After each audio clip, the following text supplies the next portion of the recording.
Ito ang pinakaayaw ko sa sarili ko eh. Kapag nararamdaman ko na ang halik at yakap ni Charles, nawawala na ako sa sarili ko. Hindi ako marunong tumutol at umayaw. Matapang lang ako kapag may ibang taong nakapaligid sa amin, pero kapag kaming dalawa na lang bigla akong nababablangko. Lalo na kapag ganitong nasa gitna na kami ng mainit na halikan. Hindi ko na namalayan pa ang mga sumunod pang nangyari. Nakita ko na lang ang sarili namin na nasa ibabaw ng kama. Parehong hubot-hubad at sabik na sabik sa isa't isa. Mukhang magkakatotoo pa yata ang sinabi ni Dominic sa akin kagabi. Mukhang masusundan kaagad ang kambal. Kung ganito ba naman na pareho kaming sabik sa isa't isa ni Charles, malamang mabubuntis kaagad ako nito eh. Wala pa naman kaming gamit na kahit na anong proteksyon. Palagi mong tandaan, Francine, hindi mo ako matatakasan. Hindi ako papayag na hindi ka mapapasa akin ng tuluyan. Gagawa ako ng paraan para maitali kita sa pangalan ko. Narinig ko pang wika nito habang titig na titig sa aking mukha. Hindi ko naman maiwasan na maluha dahil sa sinabi nito. Ang mga linyahang ganito ang lalong nagpalusaw sa prinsipyo na pilit kong itinatanim sa utak ko. Hindi ako pwedeng maging kabit. May asawa na si Charles at ayaw ko talagang maging katawa-tawa sa mga mata ng ibang tao. Isa akong De La Fuente at ayaw kong ako pa ang sisira sa pangalan namin. Bakit ako pa? Sa dami ng babaeng dumaan sa buhay mo, bakit ako pa, Charles? Sagot ko. Naramdam ko ang pagpunas nito ng luha sa aking mga mata at masuyo akong tinitigan. Iyan din ang hindi ko alam. Nagising na lang ako isang umaga na mahal na kita, sagot nito at muli akong hinalikan sa labi. Masuyo ang gingawa nitong paghalik.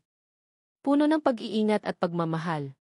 Parang may kung anong bagay naman ang biglang humaplos sa puso ko dahil sa mga narinig ko sa kanya. Hindi nagtagal lalo akong nakaramdam ng pag-iinit ng aking katawan. Eksperto sa kama si Charles kaya naman pati ako napapasabay sa bawat galaw nito. Tuluyan na din akong nilamon ng matinding pagnanasa na nararamdaman ko lang sa iisang lalaki. Sa lalaking pilit kong itinataboy sa buhay ko. Ang lalaking hindi ko din alam kung bakit natutunan kong mahalin. Bahala na. Kakalimutan ko na lang siguro ang prinsipyo ko. Bahala na maging mistress ako ni Charles. Ang importante masaya ako sa tuwing magkasama kami. Ang importante muna sa ngayon ay maiparamdam namin kung gaano namin kamahal ang isa't isa. Bahala na. Pagod na akong magpakipot. Kahit anong pilit kong layuan ito at kung ito naman ang mas masigasig para suyuin ako, walaan akong magagawa pa kundi ang magpadala sa agos ng panahon. Bahala ng masabihang kabit, ang importante masaya ako. Masaya ako sa piling ng lalaking mahal ko. Ilang saglit pa, puro ungol at mga anas naming dalawa ang maririnig sa buong kwarto. Mga ungol naming dalawa na puno ng pagmamahal. Mga ungol na palatandaan na masaya kami sa presensya sa isa't isa. I love you, Francine, paulit-ulit na wika ni Charles habang walang humpay ang pagtaas-baba sa ibabaw ko. Sa bawat pag-ulos nito kakaibang ligaya ang nararamdaman ng buo kong pagkatao. Hindi ko akalain na muli itong maranasan sa kanya. Hindi ko akalain na sa halos mahigit isang taon na hindi kami nagkasama muli kong maranasan ang yakap at halik nito.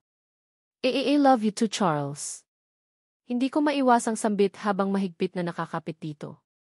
Titig na titig ako sa mukha nito at kaagad kong napansin ang pagbabago ng ekspresyon ng mukha nito nang marinig ang katagang lumabas sa aking bibig. Wala na, nabanggit ko na at wala na talagang atrasan ito. Say it again, Francine. Talaga ba? Talaga ba, love? Sagot nito. Kita ko ang kislap ng kaligayahan sa mga mata nito. Kaagad akong tumango at hindi na ako nag-atubili pa at ako na mismo ang unang humalik sa labi nito. Hindi naman naglaon sabay na naming narating ang rorok ng kaligayahan. Siguro ito na din ang tamang pagkakataon na tanggapin siya sa buhay ko at ipaglaban ang pag-ibig na nararamdaman ko sa kanya. Hindi naman pwedeng habang buhay ko siyang tatakbuhan.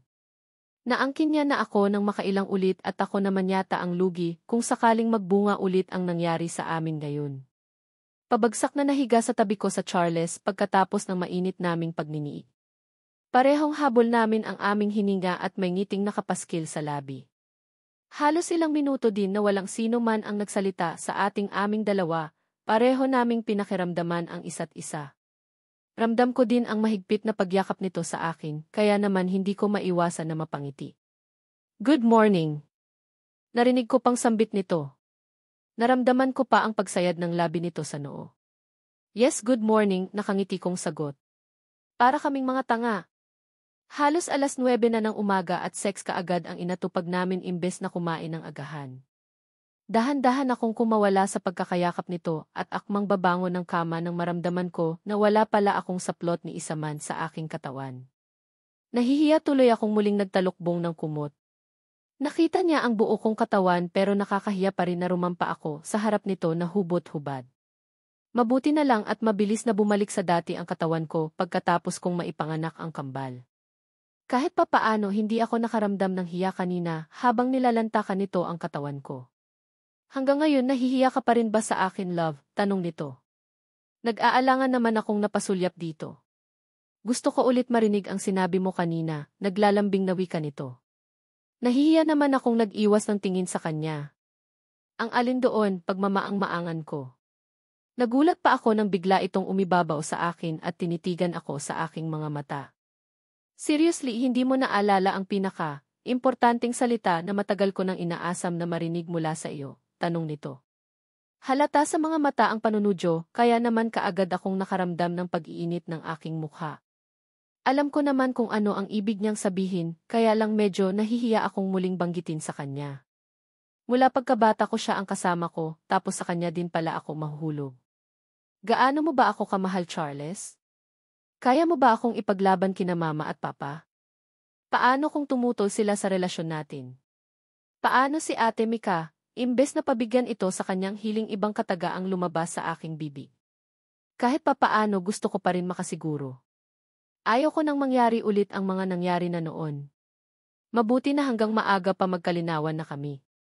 Ayaw ko naman na kung saan hulog na ang loob ko sa kanya, saka ko na naman maramdaman ang pagiging komplikado ng relasyon naming dalawa. Ang alam ng mga taong nakakakilala sa mga Sebastian, magkapatid kami.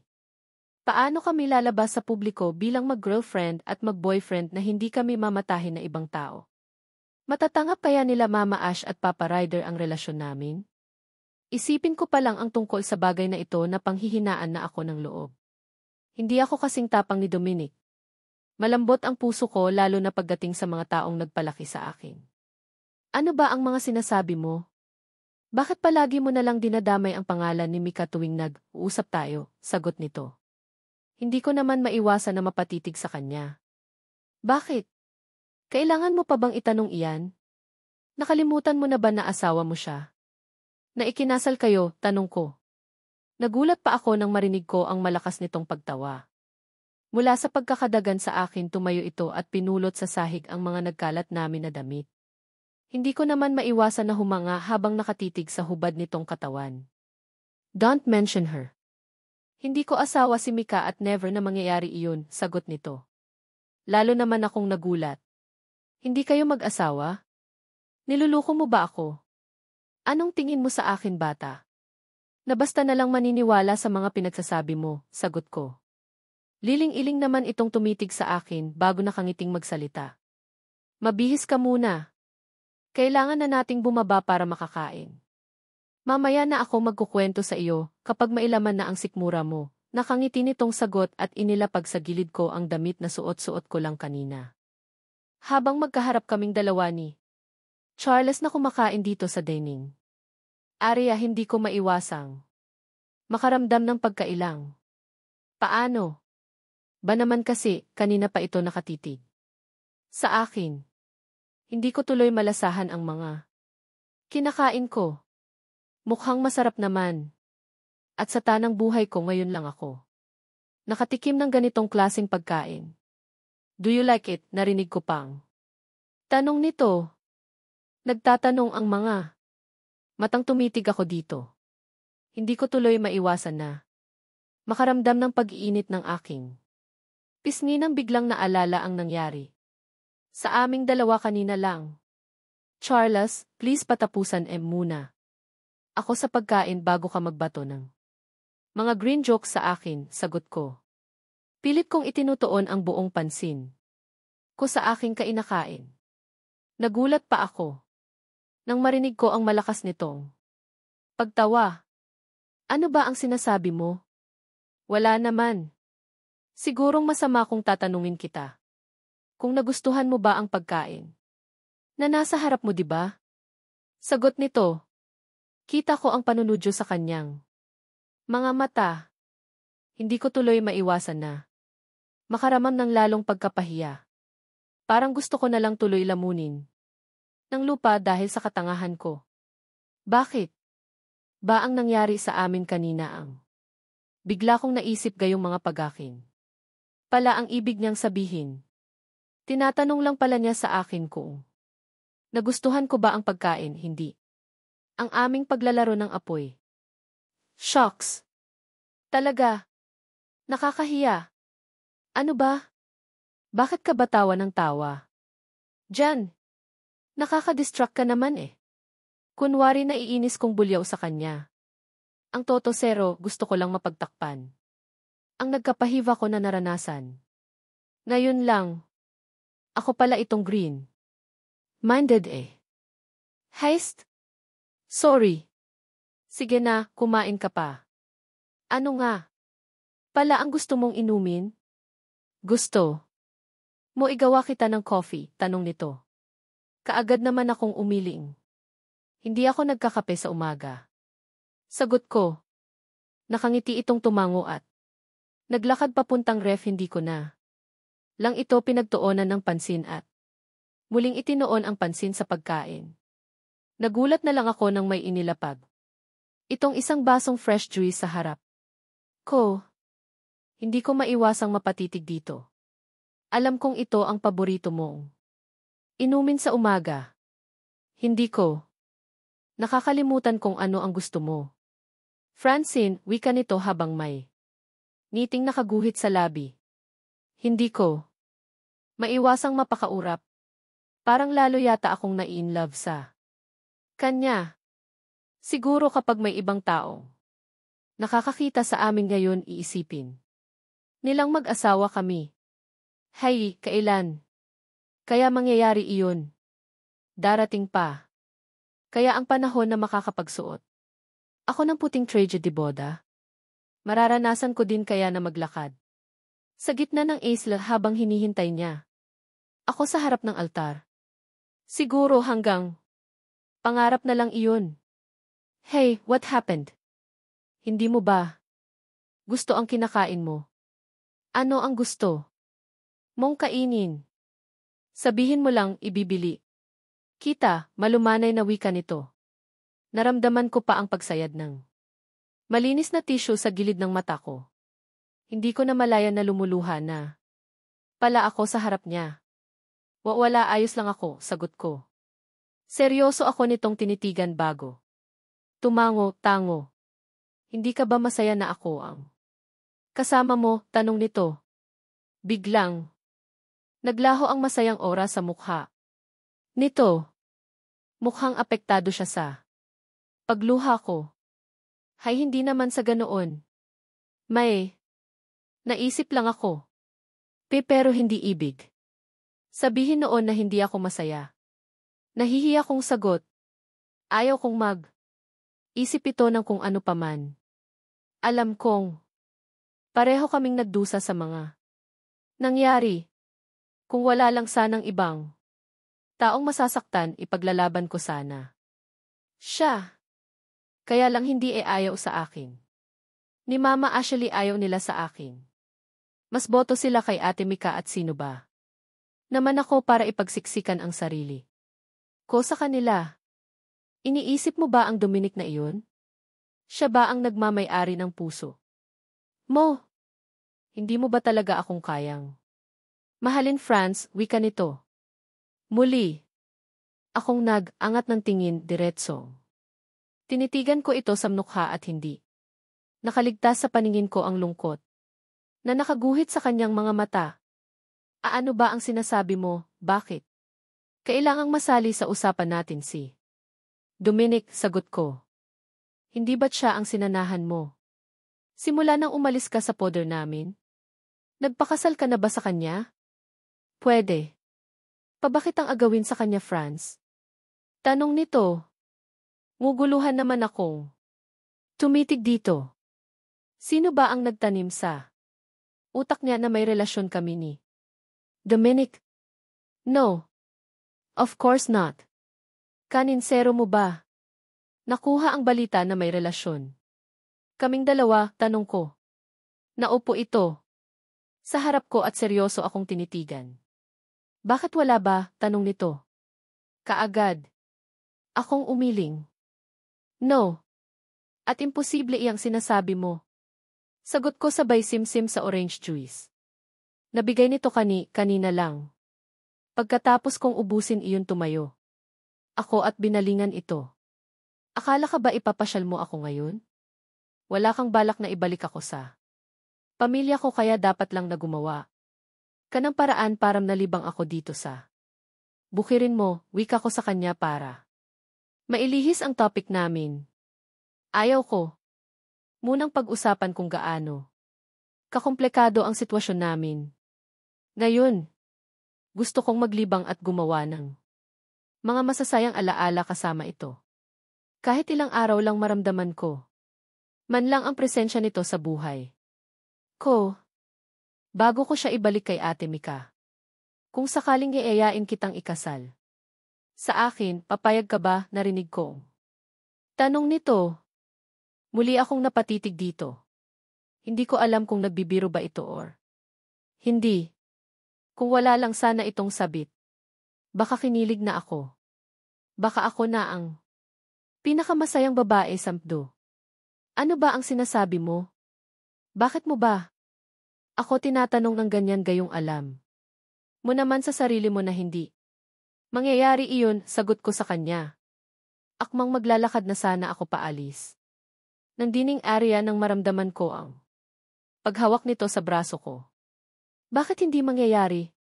Kaya kitang pakasalan ngayon agad kong papayag. Ka-Francine, sagot nito. Hindi ko naman maiwasang magulat. Ano ba? Ang mga pinagsasabi niya? Kung makaasta ngayon sa harap ko akala mo naman hindi siya ikinasal kay Ate Mika. Alam ko ang tumatakbo sa isip mo. Na, hindi pwede dahil ikinasal kami ni Mika noon. No. Wala akong pananagutan sa kanya. Wala at isa pa. Nabuntis siya ng ibang lalaki at kahit naman na may pagkatanga ako noon. Hindi ako papayag na maging panakip. Butas, sagot nito. Hindi naman ako makapaniwalang napatitig dito. Anong ibig mong sabihin? Tanong ko. May seremonya ng kasal na nangyari sa amin pero hindi nakarehistro iyon. Malaya akong pakasalan ka sa kahit na saang simbahan mo gusto, Francine. Noon pa man, wala akong ibang babaeng gustong makasama habang buhay. Kundi ikaw lang, sagot nito. Hindi ko naman namalayan ang unti-unting pagpatak ng luha sa aking mga mata. Hindi yata kayang i-absorb ng utak ko. Ang mga narinig ko sa kanya ngayon lang. Hay, hindi mo anak ang baby ni Ate Mika? Tanong ko. Kaagad itong lumapit sa akin at hinawakan ako sa balikat. Saan ka ba pumunta? Bakit hindi mo alam ang tungkol sa bagay na ito? Bahagi ka ng pamilya namin at dapat alam mo ito noon pa. Bakit hindi ka na bumalik, France? Alam mo bang halos mabaliw ako sa kakahanap sa iyo? Alam mo bang halos ikamatay ko ang biglaan mong pagkawala? Tanong nito. Masuyo akong tinitigan sa mukha. Bago mahigpit ako nitong niyakap. Lalo naman akong napaiyak. Bakit ka ba umiiyak? Ano ba ang ibig sabihin ng luha sa mga natang iyan? Ayaw mo ba talaga sa akin? Hindi ka ba masaya sa lahat ng mga narinig mo? Ngayon sa akin, wala ba talaga akong halaga sa iyo? Kapatid lang ba talaga ang pagtingin na kaya mong ibigay sa akin? Tanong nito. Baka sa boses nito ang pagdaramdam kaya kaagad akong napakala sa pagkakayakap dito. Ano ka ba? Ano ba iyang mga pinagsasabi mo? Hindi mo ba alam na? Masaya ako ngayon sa mga nalaman ko. Hindi mo ba naramdaman na bigla akong nagkaroon ng pag-asa na pwede naman palang maging tayo, sagot ko. Naguguluhan naman itong itapatitig sa akin. I love you, Charles. Mahal na mahal. Kita kaya nagawa kong ipagkaloob ang sarili ko ng paulit-ulit sa iyo, umiiyak. Kung wika sa kanya, hindi ko na mapigilan pang mapahagulhol. Lahat ng pag-aalinlangan sa puso ko biglang nawala. Anong sabi mo? Mahal mo ako. Mahal mo din ako, Francine. Totoo ba? Iyan. God. Hindi ba ako nanaginip? Tanong nito. Kita ko na may namuong luha sa gilid ng mga mata nito. Hindi naman ako makapanawalang napatitig dito. Kung ganoon mahalaga nga ako sa kanya.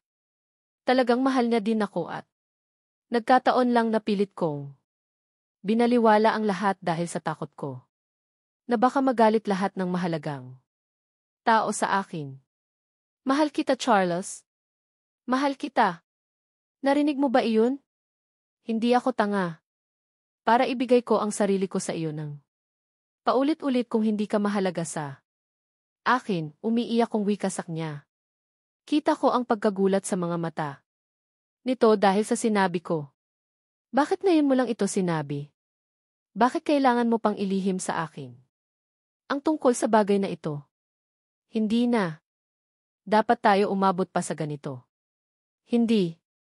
Ka na sana nawalay pa sa akin dahil kung alam ko lang na mahal mo din. Ako ginawa ko sana ang lahat para hindi ka nawalay sa akin. Franz, handa kitang pagsilbihan. Ikaw ang nagturo sa akin kung paano magmahal. Maangako ka sa akin. Huwag mo na akong iwan. Madamdaming wika nito. Lalo naman. Akong napaiyak. Hindi ko na kaya pang pigilan ang emosyon na bumabalot sa buo kong pagkatao. Kaagad akong napayakap sa kanya. Sorry. Sorry kung naging duwag ako. Hindi man lang kita nagawang ipaglaban noon. Natatakot kasi ako. Nahihiya akong magtapat sa iyo dahil ayaw kong saktan sila mama at papa. Itinuring na nila akong anak at guto. Nilang magturingan tayong magkapatid. Pero simula nang nalaman ko na hindi naman pala talaga tayo magkadugo, biglang nagbago ang lahat. Nagbago ang pagtingin ko sa iyo at ikaw ang isa sa mga dahilan kaya hindi ko nagawang umalis sa poder nyo. Pagkatapos kong nalaman na hindi naman pala ako totoong Sebastian, aaminin ko nasaktan ako nang malaman ko ang katotohanan tungkol sa tunay kong pagkatao. Pero alam mo, bakit ang bilis kong moved on ng time na iyon? Dahil palagi kang nasa tabi ko. Noong ang akala ko magkapatid tayo, hindi mo ako masyadong pinapansin. Hindi tayo masyadong nag-uusap pero nagbago ang lahat noong nalaman ko na sampid lang pala ako sa pamilya nyo. Naramdaman ko ang pagpapalaga mula sa iyo. Inaalagaan mo alo at pilit mong inintindi ang mga tantrums ko di. Noong mga panahon ding iyon unting kong na-release na hindi lang pala simpleng crush ang nararamdaman ko sa iyo. Na mahal na pala kita, umiiyak kong pag-amin sa kanya. Kitang-kita ko ang tuwa sa mga mata nito habang nakikinig sa sinabi ko. Francine, God. Sorry. Sorry. Siguro. Napakatanga ko nga. Hindi ko alam. Hindi ko man napansin. Naturingan na. Eksperto ako pagdating sa mga babae. Pero sa babaeng mahal ko man lang nagawang ipaglaban. Hindi man lang kita na protektahan. Hindi ko man lang napansin ang pagmamahal na nararamdaman mo sa akin, sagot nito. Lumapit pa ako nito sa akin at hinaplos niya ang pisngi ko. Lalo naman akong napaiyak. Hindi, wala kang kasalanan, Charles. Aaminin ko sa iyo na naduwag din. Talaga ako noon. Palagi ko kasing iniisip ang mararamdaman nila Rila. Mama, ayaw kong magalit sila sa akin. Malaki ang utang na loob ko sa kanila. Dahil sila ang nagpalaki sa akin. Hindi. Mababayaran ng simpleng pasasalamat ang ginawa nilang aaruga sa akin simula noong baby pa. Ako, sagot ko. Iyan ba ang dahilan kaya mo nagawang lumayo? Iyan ba ang katwiran mo kaya nagawa mong sikilin? At itago ang nararamdaman mong pagmamahal sa akin, tanong nito. Dahan-dahan akong tumango. God, Francine. Kung alam ko lang hindi ko na sana pa hinayaan kang mawalay sa akin. Hindi. Na sana ako pumayag pa sa gusto nila. Mama at papa na pakasalan si Micaela. Sagot nito. Lalo naman akong napaiyak. Sorry, kasalanan ko din naman. Naging duwag din ako. Pakipet pa ako. Pero sa kaloob-looban ng puso ko, gusto ko na din bumigay, sagot ko. Napansin ko pa ang masuyong pagtitig nito sa akin at pinunasan ang luha sa aking mga mata. Tama na iyan. Ang gusto ko, simula ngayong araw, ayaw ko nang makita kang umiyak. Ayaw ko nang makita pa na lumuluha ang mga matang yan. Nakangiti nitong sagot. Mahal na mahal kita, Franz, at wala akong pakialam kung ano man ang isisipin ng ibang tao sa akin. Ang mahala sa akin ngayon ay ikaw at wala ng iba, ikaw lang, nakangiti nitong sagot. Kaagad naman akong nakaramdam ng kilig dahil sa sinabi nito. Heist, ang sarap pala sa feeling. Kapag ganito kayo ng taong mahal mo. At least ngayon panatag na ang loob ko. Na wala pala talagang sabit si Charles. Na pwede naman pala talagang maging kami. Muling naglapat ang aming labi. Matagal at puno ng pagmamahal. Walang pagsidlan ang tuwa na nararamdaman ng puso ko, hiling ko lang na sana wala ng wakas ang nararamdaman naming tuwa pareho. Sana kami talaga ang itinakda ng tadhana para sa isa't isa. Pero Telka, hanggang kailan ba tayo dito? I mean, hindi naman sa ayaw kitang makasama ng matagal, pero baka hanapin ako ni Dominic, wika ko. Maya-maya kong tanong sa kanya. Pagkatapos ng mainit na halikan na namagitan sa aming dalawa. Bigla ko kasing naisip ang kambal. Nagdadalawang isip ako kung sasabihin ko sa kaya na nagkaanak kami, na nagbunga ang nangyari sa amin noon. Si Dominic, bakit palagi mo siyang bukang bibig? Ano ang relasyon meron kayong dalawa? Tanong nito biglang. Naging seryoso ang ora nito kaya naman hindi ko mapigilang mapangiti. Ano ka ba? Hindi mo siya dapat pagselosan. Malaki ang naitulong sa akin ni Dominic para mahanap ko ang kung anong kulang sa pagkatao ko. Nakangiti kong sagot. Naguguluhan itong napatitig sa akin. Ano ang ibig mong sabihin? Tanong nito. Tinitigan ko ito bago sinagot. Ayaw kong maglihim sa iyo, Charles. Hindi ba't nasabi ko na sa iyo na nahanap ko na sila? Na nahanap ko na ang pamilya ko, sagot ko. Naguguluhan naman itong tumitig sa akin. Pamangkin ko si Dominic. Kapatid ko. Ang tatay niya, diretasyahan kong wika. Kitang-kita ko ang pagkagulat sa mga mata ni Charles dahil sa sinabi ko. Hindi ito makapaniwalang mapatitig sa akin. Hindi ko din alam kung paanong nangyari. Nalaman ko lang ang tungkol sa bagay na ito pagkatapos kong umalis sa poder nyo. Pinadna ako ni Dominic at nagmatch ang dugo ko sa grandpa niya, sa daddy ko. Pagsasalaysay ko, bigla itong tumahik. Alam ko kung ano ang background ng pamilyang kinabibilangan ko. Pero, maniwala ka sa akin, mabait sila. Mabait si Dominic, spoiled lang talaga. Siya pero, hindi ko natuloy pa. Ang sasabihin ko nang biglang sumabat. Si Charles De La Fuente. Isa kang De La Fuente. Medyo mataas ang boses na wika nito. Dahan-dahan akong tumango. Naguguluhan akong napatitig dito. May problema ba kung isa akong De La Fuente? Nagbago na ba ang pagtingin? Sa akin dahil lang sa apelyedo ko, Tanong ko. Parang gusto kong maiyak. Sa hitsura ngayon ni Charles parang. Hindi nito tanggap ang pamilyaag. Pinagmulan ko. Bakit ganyan ang reaksyon mo? Charles. Ngayon pa lang tapatin mo na ako. Kaya mo bang tanggapin ang kung anong meron sa akin? Ang pamilya ko at ang buo. Kung pagkatao, tanong ko. Hindi ito. Nakaimik. Kitang-kita ko sa hisura nito. Ang matinding agam-agam. Pilit akong ngumiti. Umaasa ako na sana ayos lang sa kanya ang lahat ng mga nalaman. Na kaya niyang tangapin hindi lang ako pati na din ang pamilyang pinagmulan ko. Magsalita ka. Hinihintay ko ang sagot. Mo, kaya mo ba akong tangapin, Charles?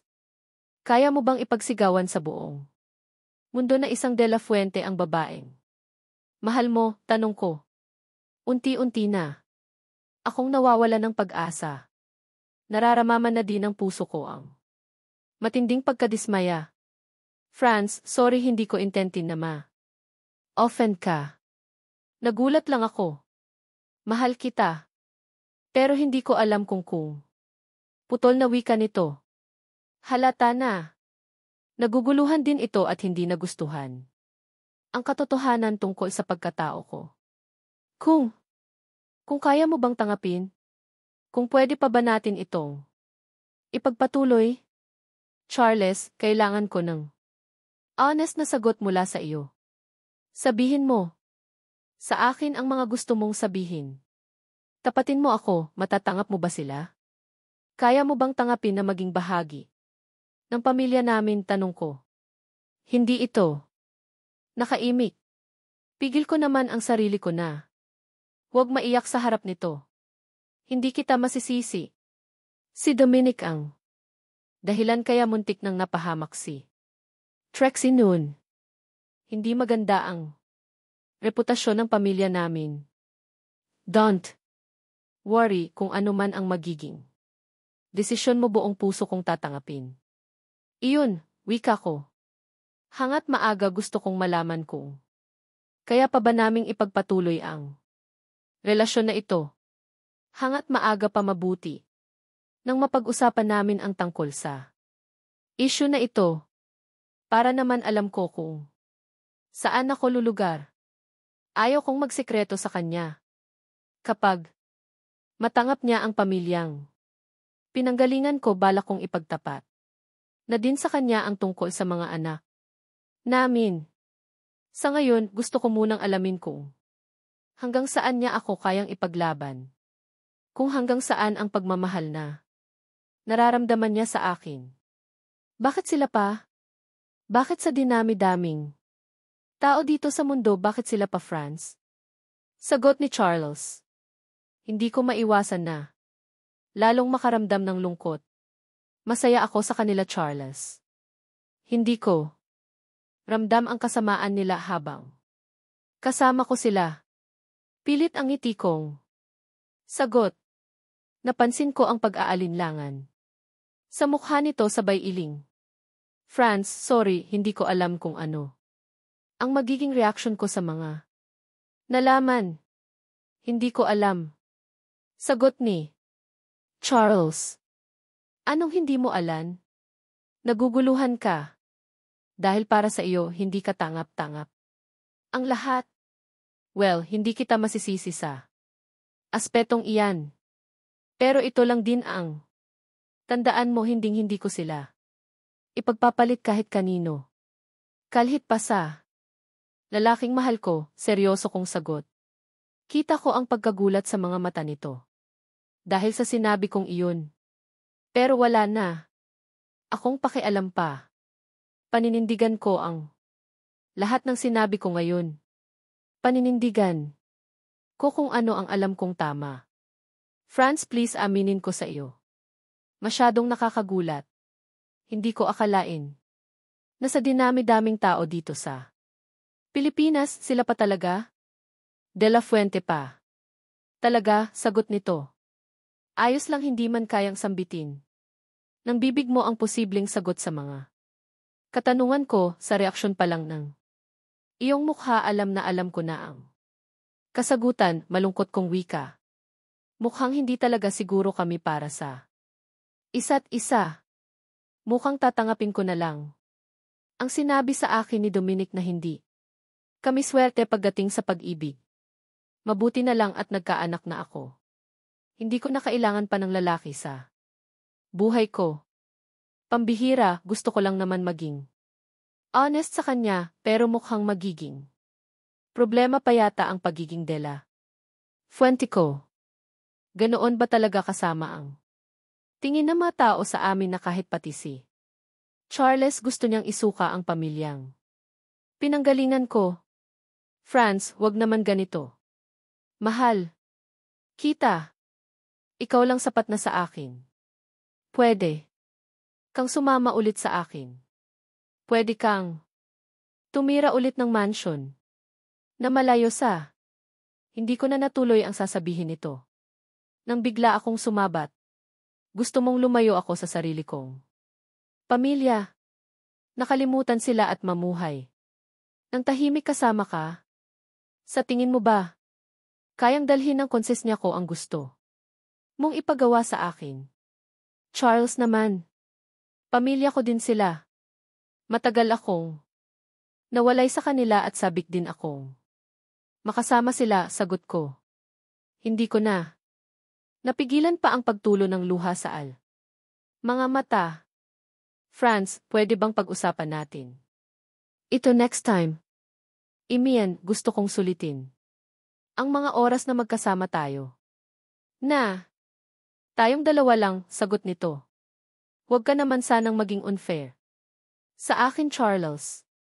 Sa mga desisyon ko noon, palagi kong isinaalang-alang ang nararamdaman ng pamilya mo.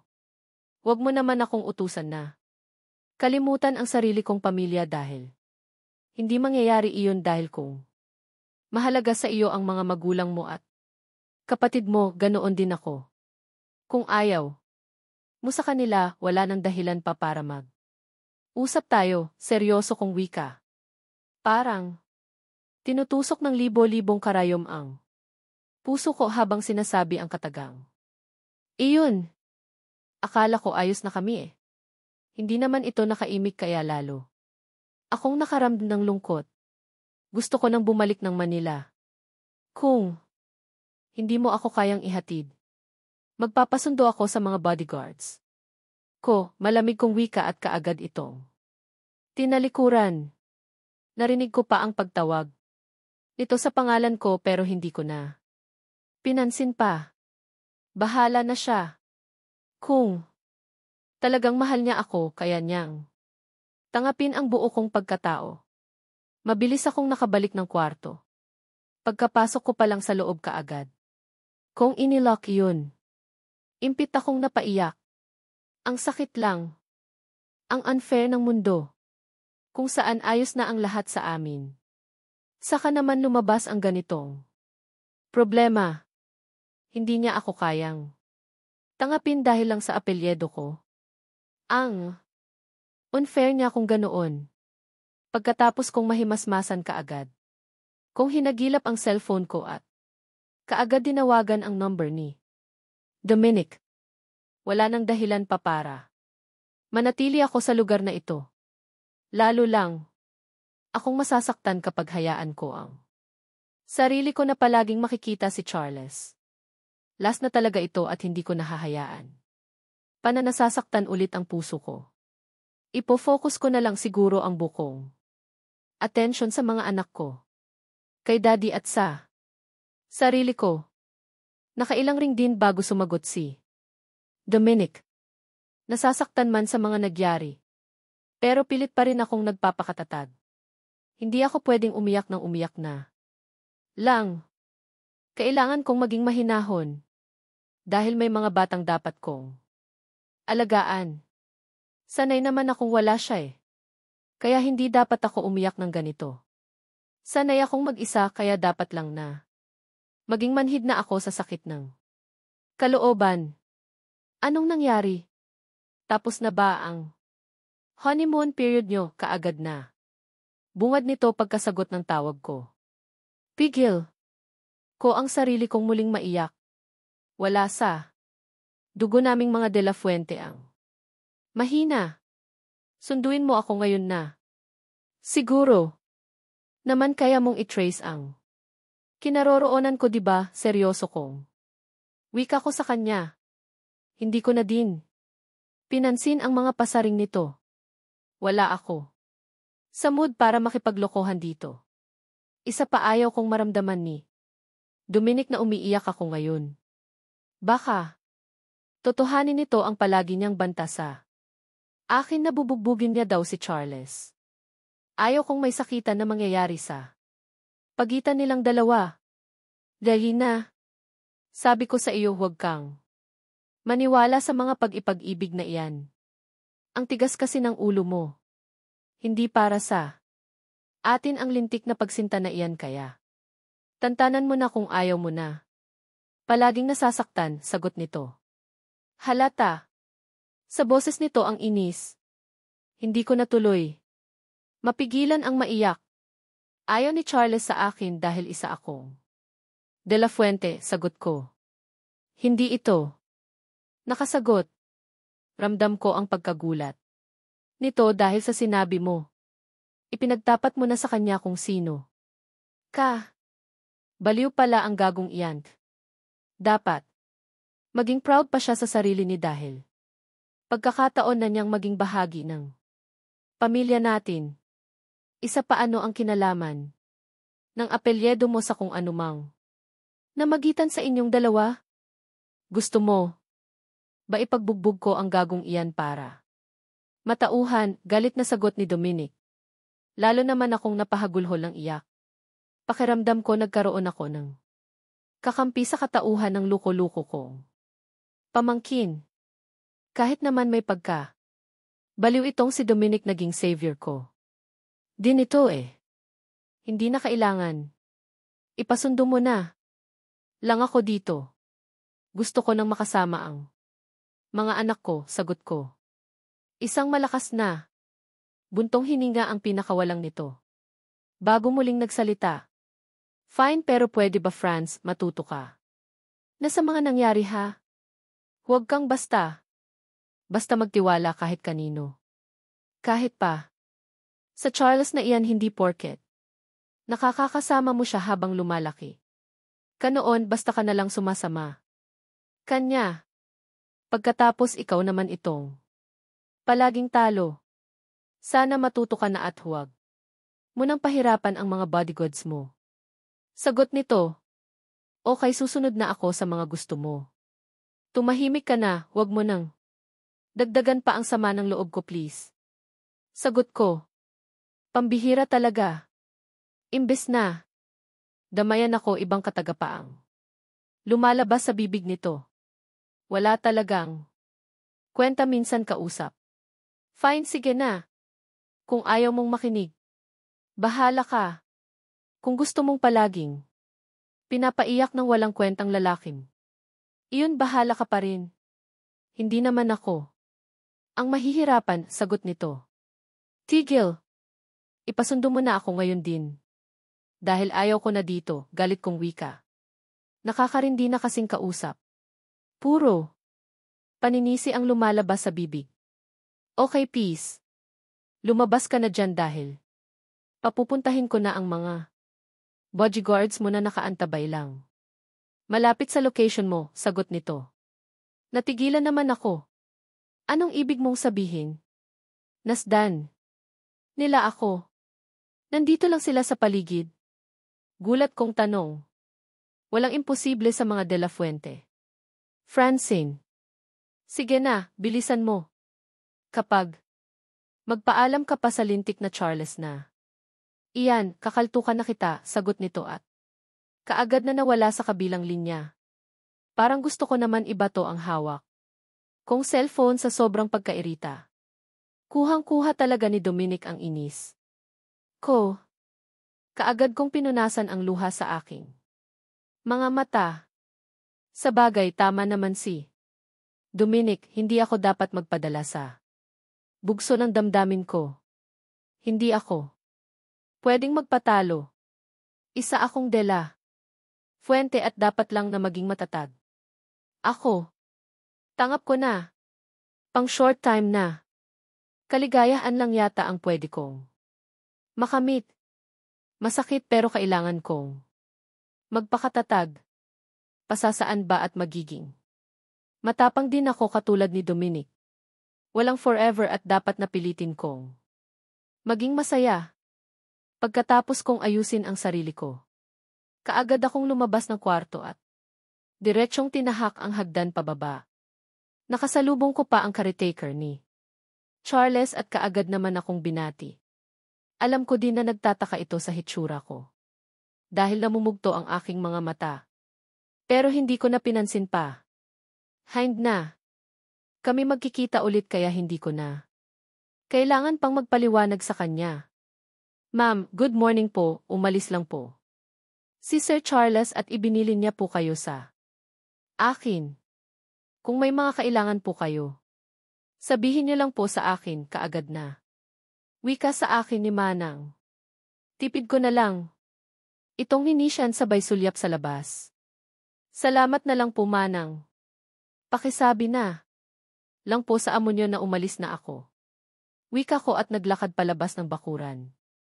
Nila nang mapansin ko na may mga sasakyan na huninto sa tapat ng gate. Nila. Naramdaman ko naman ang pagsunod ni Manang sa akin. Ma'am, bilin po ni Sir Charles na awag ko. Daw po kayong hayaan na umalis mag. Isa. Hintayin niyo na lang po siya ma'am. Pigil pa nito sa akin. Tipid ko itong ninisyan bago sinagot. Pakisabi po sa kanya na hindi niya ako mapipigilan. Salamat na lang kamo. Sagot ko at nagmanmadali ng sumakay ng Cots. Kaagad naman pinaarangkada ng driver ang sasakyan paalis. Hindi ko naman mapigilan ang maluha sa isiping hanggang dito na lang ang kung anumang namagitan sa aming dalawa ni Charles. Ayaw ko nang balikan pa ang kung anong meron kami. Durog na ang puso ko at hindi ko alam kung paano pa makakabangon ulit. Nasa kalagitnaan na kami ng bayahe ng tumunog ang aking cellphone. Kaagad ko iyong sinagot at nang mabusisan ko na si Charles ang nasa kabilang linya kaagad. Kung pinindot ang off button. Ayaw ko siyang makausap. Halos ilang oras din ang itinagal ng bayahe. Bago kami nakarating ng baha wala si Daddy at pabor sa akin iyon. Ayaw ko din. Kasing makita niya ako sa ganitong sitwasyon. Alam ko kung gaano ako ka haggard ngayon dagdagan pa ng pamumugto ng aking mga mata. Hindi pa ako ready na magkwento sa kanya. Sa sarilinin ko di lang ang sakit na nararamdaman ko ngayon. Pasasaan ba at magiging maayos din ulit ako.